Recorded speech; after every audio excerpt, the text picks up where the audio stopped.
Welcome to today's morning report on Wednesday, the 13th of April, with me, Richard Perry, market analyst at Hand Tech Markets. We've got a positive open at the European trading session, and it's looking pretty strong actually. And the drive higher has come on the back of the oil price.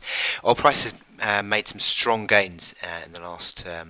Obviously in the last few weeks, but certainly in the last week or so, we've been pushing higher again because of the prospects of this production freeze coming into place. Now, there's apparently been an agreement in place by Russia and also Saudi Arabia to come to an agreement there, and these are the two biggest players in this meeting, and that is obviously been a big boost to the oil price, and that's broken out actually now above the old March high 41.90 that broke out yesterday, had a closing break to the highest since early December.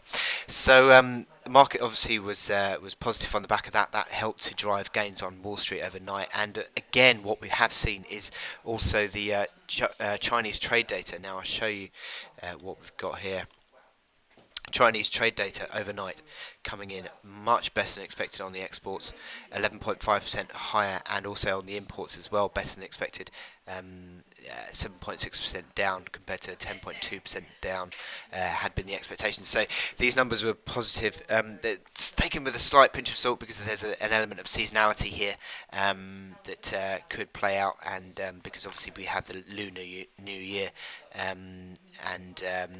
Sort of it could take a couple of months before we actually see whether that's going to be a sort of a positive trend that develops there in the Chinese trade data. But still, we've seen some positivity through those markets. However, what we do have today is a bit of a retracement in the oil price, which has come on the back of news that. Again, movements around this whole meeting. Saudi oil ministers ruled out a cut in the production of oil, and that has sort of taken the sort of froth off some of the gains we had yesterday. Also, reports that perhaps Iran or the Iranian oil minister is not going to be attending that Doha meeting. So these are all sort of toings and froings of on the oil price, which are going to sort of continue in the next couple of days, I think, around this Doha meeting. But they haven't yet had a big impact on the markets, but certainly improvement in sentiment has been seen. Now, the interesting factor is that we've seen an uptick in the Treasury yields, although yesterday's bar has been affected. I think for some reason Reuters data is not all that complete from yesterday, but still today we're seeing some positive moves on the Treasury yields, and that started to see the dollar pulling higher across the forex majors. We've seen the dollar outperforming today. We've seen the yen, interestingly enough, starting to weaken. Dollar yen pulling higher. I'll talk about that and in my chart appraisals in a bit. But certainly the euro, sterling as well, both weaker. And also the commodity currencies as well. Interestingly enough, despite that Chinese data, commodity prices are weak. Commodity currencies, sorry, are weaker. So what have we got to look forward to today? Well, we're looking for the U.S. retail sales at 130, and the expectation is for plus 0.4% on the month-on-month ex-autos data, and that's just basically would be seeing that recovery that we've seen in retail sales in the last couple of months just starting to stall a bit, and it'll be interesting to see if that has an impact on the dollar.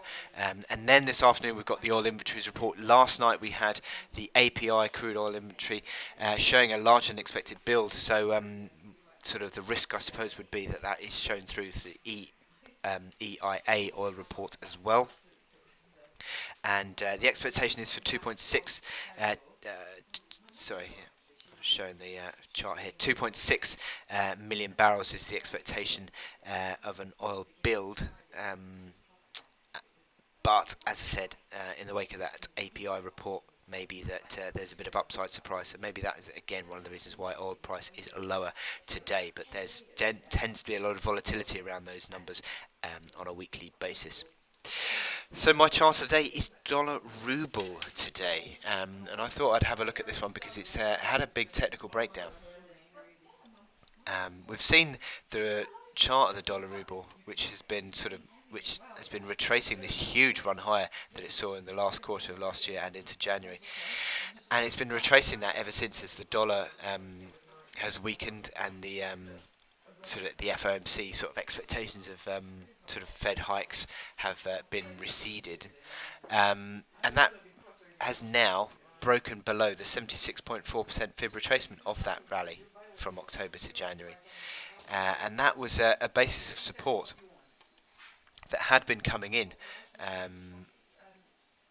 Around that sort of 60 spot, 6670 level, and that was a sort of a near-term range that had been building. So you sort of broken down from that range, and you sort of say, well, 6670 up towards sort of 6970, 3 ruble to the downside. So you'd be looking out for sort of 6370 to the downside. So there is a downside target, and what we've had is this closing break of the move.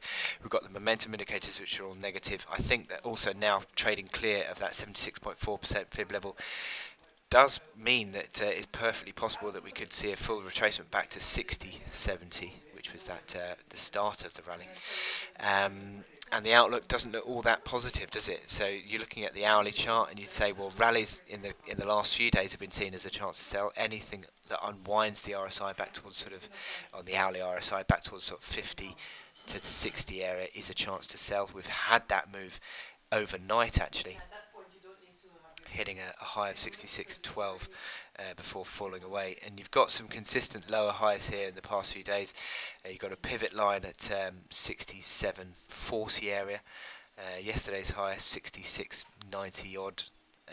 Again, a bit of a pivot line.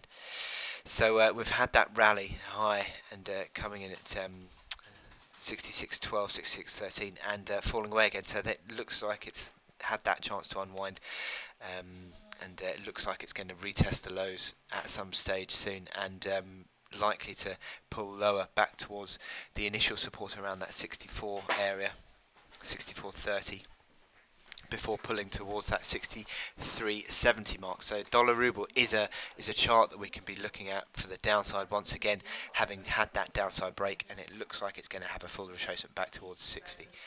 So I wish you good luck in your trading today on dollar ruble and across the markets, and I'll speak to you later. Thank you.